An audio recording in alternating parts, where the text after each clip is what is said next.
The video spread across the internet like wildfire, shaky footage captured by a trembling hand, showing a uniformed officer yelling at a young girl in a school parking lot. The clip was short but powerful, his raised voice, her quiet tears, and the look of fear that silenced a crowd. Within hours, hashtags flooded social media. By the time Dr. Nia Thompson saw it, she already knew the face in the video, her daughter, Amara. Her hands shook as she replayed it again and again, the sound of her child's small voice echoing through the living room. Each frame felt like a wound. She had spent years serving justice from behind microscopes and lab reports as a forensic scientist, believing the system could correct itself. But now that same system had humiliated her child. The phone wouldn't stop ringing, journalists, activists, and strangers demanding interviews. But Nia remained silent. She didn't want fame or outrage. She wanted accountability. Still, silence was no longer an option. The world had already made her daughter a symbol before she could even process what had happened. Then, her phone buzzed again. It was a call from Special Agent Marcus Hale, her longtime friend at the Bureau. His voice was steady but serious. "Nia," he said, "the director's office called me. They saw the video.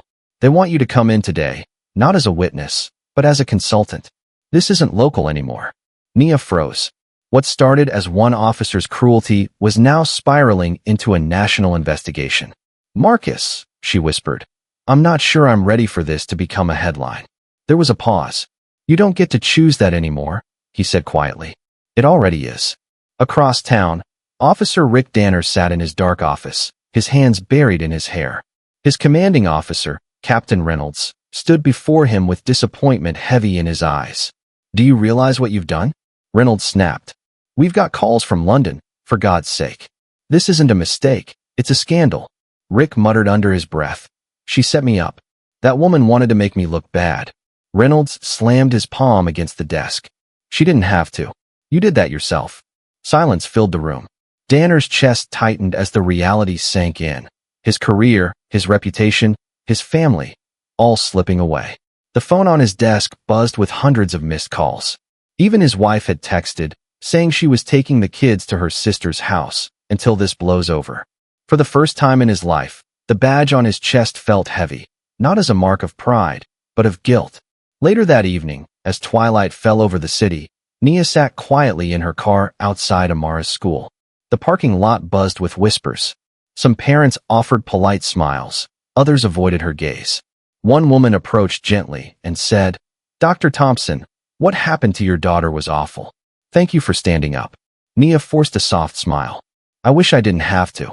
When Amara came running out with her backpack bouncing, her friends followed, not mocking this time, but admiring. She wasn't just a girl anymore. She was the girl who stood up to a cop. That night, Nia sat beside her sleeping daughter, brushing a braid from her forehead. "I didn't want this for you," she whispered. "I wanted you to be a child, not a headline." But somewhere deep inside, she knew this was only the beginning. The next morning came heavy with silence, the kind that follows a storm before the world realizes what's changed. Nia drove through the city with her thoughts spiraling like loose wires. Interviews, meetings, headlines, all blurring together. By the time she reached the FBI field office, she wasn't just a mother anymore. She was a public figure walking into the center of a national storm. Inside the briefing room, every face turned as she entered. Suits, badges, and the faint hum of whispered tension filled the air.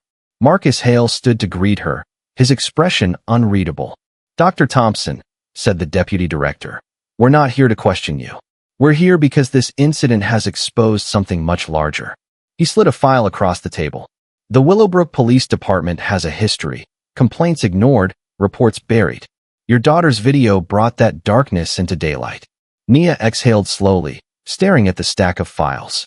"So what happens now?" The deputy director leaned forward. "We opened an internal review. But more than that, the Department of Justice is considering a full-scale investigation. This could reshape local enforcement policy nationwide." The room went quiet. Nia felt the weight of the moment settle on her shoulders. She had spent her career studying evidence, but now, she was the evidence. That evening, she picked up Amara from school again. The air around them buzzed differently, people staring, whispering, some offering awkward sympathy. "You're doing something important," one parent told her. Nia smiled faintly, replying, "I wish I didn't have to." Across town, Rick Danner sat alone in his living room, the TV replaying his downfall. His name scrolled across every major network. Officer suspended after viral incident. The same hands that once held authority now trembled around a glass of whiskey. His phone buzzed endlessly, texts, voicemails, messages he couldn't bear to open. Even his wife's words cut deeper than any public criticism. "I'm taking the kids until this blows over." The uniform hanging by the door looked foreign now. Just fabric, no power. His reflection in the window seemed like a stranger's, one stripped of the illusion of control. Meanwhile, at home, Nia tried to explain to Amara why people were treating them differently. "Did I do something wrong?" the little girl asked softly. Nia hugged her close. "No, sweetheart. You told the truth. And sometimes, the truth scares people." But deep down, Nia knew this was only the surface. Something bigger was buried beneath, something that had been hiding behind polite press releases and closed doors for far too long. As the night deepened, the glow from the city lights cast long shadows across her walls. She stood by the window, her reflection divided between fear and resolve. She didn't know it yet, but the fight ahead would test everything: her courage, her career, and her faith in the justice she once believed in. Days turned into a blur of news reports, interviews, and online debates. The story had grown far beyond Willowbrook. Some called Nia a hero, others accused her of exaggerating the situation for fame. Through it all, she stayed silent, her focus shifting from emotion to evidence. If the world wanted truth, she would give it to them in a way no one could deny. Late one night, long after Amara had gone to sleep, Nia sat in her home office surrounded by files, coffee cups, and exhaustion. Her computer screen glowed with records from the local police database, one she had access to as a federal forensic analyst. She wasn't supposed to be looking at them, but curiosity had turned into purpose. Case after case, she saw the same names, the same patterns. Officer Danner's reports showed inconsistencies, missing footage, conflicting timestamps, altered statements. What had started as a single act of cruelty was beginning to look like a long-standing system of corruption. The next morning, Marcus Hale stopped by her house, holding a thick folder. He dropped it onto the table with a heavy sigh. "You were right," he said. "I pulled a few internal memos through unofficial channels. Danner wasn't acting alone. His captain, Reynolds, has been covering for him for years. There's a trail, edited reports, buried complaints, all connected." Nia felt her pulse quicken. "So it's not just one officer," she murmured. "It's a culture." Marcus nodded grimly. "You're about to kick a hornet's nest." Nia looked him in the eye and said quietly, "Then let it sting." For days, she worked tirelessly, gathering every piece of evidence she could find. She printed reports, matched timestamps, traced digital fingerprints, building a wall of proof too solid to ignore. Each discovery left her angrier, but also more determined. She wasn't doing this just for Amara anymore. She was doing it for everyone who had been silenced before. When the report was ready, she sent it through encrypted channels directly to the Department of Justice. It was meticulous: names, dates, falsified evidence, and hidden bodycam archives, all linked together. Within 48 hours, the DOJ launched a confidential inquiry. Then, it happened: a leak. Local media broke the story that an anonymous whistleblower had given federal investigators undeniable proof of systemic misconduct inside the Willowbrook Police Department. The news exploded. Officers were suspended. Bodycam footage was seized. City officials went into damage control. Nia watched from home as the chaos unfolded. She hadn't been named, but she knew it was only a matter of time. The town was divided. Half demanded reform. The other half accused her of betrayal. Protests filled the streets. Reporters camped outside the police station.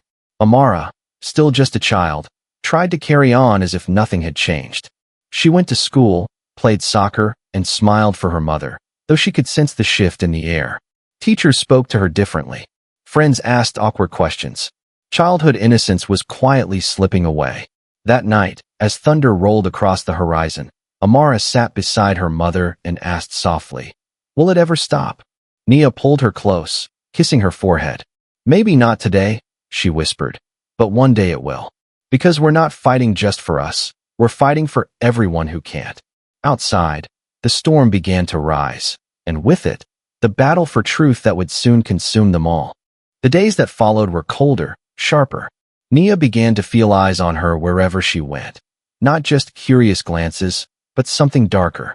The backlash had started quietly. Anonymous messages on social media, whispered threats, and an unmarked car that began parking across the street from her house every night. What began as justice was turning into a dangerous game. One morning, as she opened her mailbox, she froze. Inside was a small folded note, written in black marker. "You should have stayed silent." Her heart pounded. She looked around, but the street was empty. Fear crept in, not for herself, but for Amara. That evening, she changed every lock in the house and installed new security cameras. Across town, Rick Danner sat in his dark living room, staring at the television. His face filled the screen, every smirk, every sneer from the viral video replayed in slow motion. Commentators dissected him like a specimen, calling him the face of systemic arrogance. He muted the sound, poured himself another drink, and stared at the reflection of the man he no longer recognized. His phone rang again, his lawyer. "Rick," the voice said flatly, "the department's investigating your prior stops. They're reviewing your record. You might want to prepare for the worst." Rick didn't answer. He just stared at the uniform hanging on the wall. Once a symbol of power, now just a costume of shame. Meanwhile, Nia tried to hold her life together, pretending for Amara's sake that everything was normal. But inside, she was breaking. She hadn't asked for this war, yet she was right in the middle of it. Then, one night, she turned on the TV and saw something that made her blood run cold. Officer Danner was on the news again. This time, not in disgrace, but defiance. He spoke in front of reporters, claiming he was the victim of a federal smear campaign led by a vengeful FBI mother. His words twisted the truth into poison. "They're trying to destroy my life because I refuse to bow to political pressure," he said. "This is not justice. This is revenge." Nia watched in disbelief. Within hours, talk shows and radio hosts began defending him, painting him as a symbol of law and order under attack. Online, hashtags flipped. People who had once supported Nia now questioned her motives. The narrative had changed. The villain was trying to become the victim. Just when it felt unbearable, her phone buzzed with a secure message from Marcus. "Hold steady. We've got something." That night, Marcus arrived at her doorstep, rain soaking his coat. He handed her a flash drive. "We traced encrypted messages between Danner and Captain Reynolds," he said.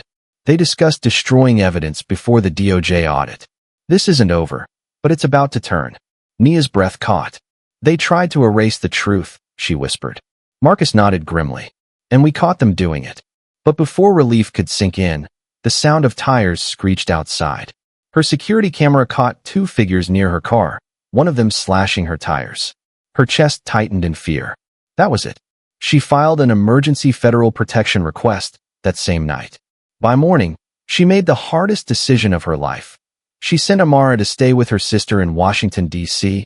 "It's just for a little while," she told her daughter, forcing a smile. Amara hugged her tightly. "Don't be scared, Mommy," she whispered. "You always tell me to be brave." As the door closed behind her, Nia stood in the empty house, staring at the rain against the window. Her reflection looked unfamiliar. Tired eyes, trembling hands, but a fire still burning behind them. She had become more than a scientist or a mother. She was now a target, a witness, and a warrior. The storm outside was nothing compared to the one she was about to unleash. The storm arrived before dawn. Sirens echoed through the empty streets of Willowbrook as black SUVs rolled up to the police department.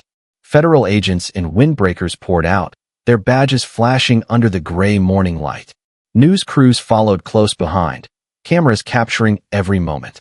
For once, the story wasn't rumor, it was reckoning. Nia stood by her window miles away, watching the live broadcast in silence. Her heart pounded as she saw Captain Reynolds being led away in handcuffs. Officer Rick Danner followed moments later, pale and defeated, his head bowed. The man who had once towered over her daughter now looked small, crushed under the weight of his own actions. The world was finally seeing what she had uncovered, not vengeance, but truth. Marcus called moments later. "It's done," he said. "The DOJ has everything. The emails, the deleted footage, the falsified reports. They can't hide it anymore. Nia didn't speak at first. She simply sat down, tears slipping silently down her cheeks. Not tears of victory, but of exhaustion. The fight had consumed her life, her peace, her sense of safety. And yet, in that quiet morning light, she knew she'd done the right thing. Across the city, chaos unfolded. Officers were placed on leave. Protesters filled the streets with signs demanding justice. Some cheered Nia's courage. Others shouted her name with bitterness. Talk shows argued over her motives, spinning endless narratives for ratings. But no one could deny what had happened. The truth was out, and it was irreversible. At the same time, Danner sat in a holding cell, staring at the wall. His lawyer's voice echoed faintly from behind the glass. "They've got everything, Rick. It's over." He didn't reply. Somewhere deep inside, he knew this was the consequence he'd spent years outrunning. Later that evening, Nia drove to her sister's house in D.C. The air smelled of rain and closure. When she stepped through the door, Amara ran toward her, eyes bright with relief. "Is it over, Mommy?" she whispered, clinging tightly to her mother's coat. Nia smiled faintly, her voice trembling. "For us, yes. For the world? Not yet." That night, she tucked Amara into bed, brushing her hair gently. Outside, the rain tapped softly on the windows. For the first time in months, there was silence. No reporters, no sirens, no fear. Just the quiet sound of her daughter breathing peacefully in sleep. But even in peace, Nia knew the cost. She had seen how deep corruption could bury itself, how truth had to claw its way to the surface. Justice wasn't a clean victory. It was a wound that took time to heal. Across town, Marcus sat in his office, reviewing the final reports. He smiled slightly at Nia's name listed as consultant of record. He knew the world would never fully understand what she'd risked, her job, her safety, her anonymity, to bring truth to light. Meanwhile, the nation watched. News anchors called it the Willowbrook revelation. Commentators argued about reform. Politicians issued statements. But in the noise of it all, one simple truth remained. One mother had forced an entire system to look in the mirror. And as dawn rose again, the world shifted quietly, a little more aware, a little less blind. Days later, the chaos began to settle. The sirens faded, the protests thinned, and the endless cycle of breaking news moved on to its next outrage. But for Nia Thompson, life was far from returning to normal. Her name had become a symbol, praised by some, condemned by others. And yet, beneath the noise, something had changed. People were talking. Policies were being reviewed. Doors once closed were opening. The ripples of her fight had reached beyond Willowbrook. The Department of Justice announced a full-scale reform initiative, citing systemic misconduct and bias exposed through forensic evidence provided by a federal consultant. They didn't say her name, but everyone knew who it was. Nia watched the announcement from her sister's living room, Amara curled beside her, sketching on a notepad. For the first time, she felt something she hadn't in months, quiet pride. A week later, Marcus called again. "They're hosting a press conference," he said. "They want you there. It's time the public hears from you directly." Nia hesitated. "I'm not a politician, Marcus." He smiled on the other end. "You're not. You're the reason this happened. That's enough." That evening, she stood before a crowd gathered on the same field where everything had started, the soccer ground where Amara had once been humiliated. Now it was filled with reporters, cameras, and people holding signs that read "Truth Matters" and "Justice for Willowbrook." The golden light of sunset stretched across the grass, warm and defiant. Nia stepped to the podium. Her voice, though soft, carried strength. "Justice isn't a gift," she began. "It's a responsibility. It belongs to every one of us. The mothers, the fathers, the children who believe in fairness even when the world doesn't." She paused, looking toward Amara in the front row. "My daughter's tears reminded this city what happens when we forget that." The crowd erupted in applause. Some cried, others held their children close. For a brief, perfect moment, Nia felt peace. Not because everything was fixed, but because she knew she had helped start something that might one day be. Across town, behind bars, Rick Danner watched the same speech from a small television in the prison common room. His expression was empty, his eyes hollow. The man who once believed he was untouchable now sat surrounded by the consequences of his choices. The badge that once defined him had become a memory he wished he could erase. Later that evening, Nia and Amara walked across the quiet field together. The air smelled of grass and rain. Amara tossed her old soccer ball into the air and laughed, a sound Nia hadn't heard in too long. For the first time, the field didn't feel like a place of shame, but of strength. Amara looked up and asked, "So, are we done fighting now?" Nia smiled faintly. "For now," she said. "But remember, truth doesn't rest. It just waits for someone brave enough to speak it again." They sat on the grass as the sky turned purple and gold, watching the last light fade behind the hills. The world outside was still divided, still angry, still imperfect. But here, in this quiet place, there was hope. A hope born from courage, pain, and love, the kind that refuses to die. That night, as Nia tucked Amara into bed, she whispered, "Sleep easy, baby. The storm is over." Amara smiled sleepily. "You're my hero, Mommy." Nia brushed a tear away and whispered, "No, sweetheart. You're mine." Outside, the city lights flickered like distant stars, and for the first time in a long time, peace didn't feel impossible.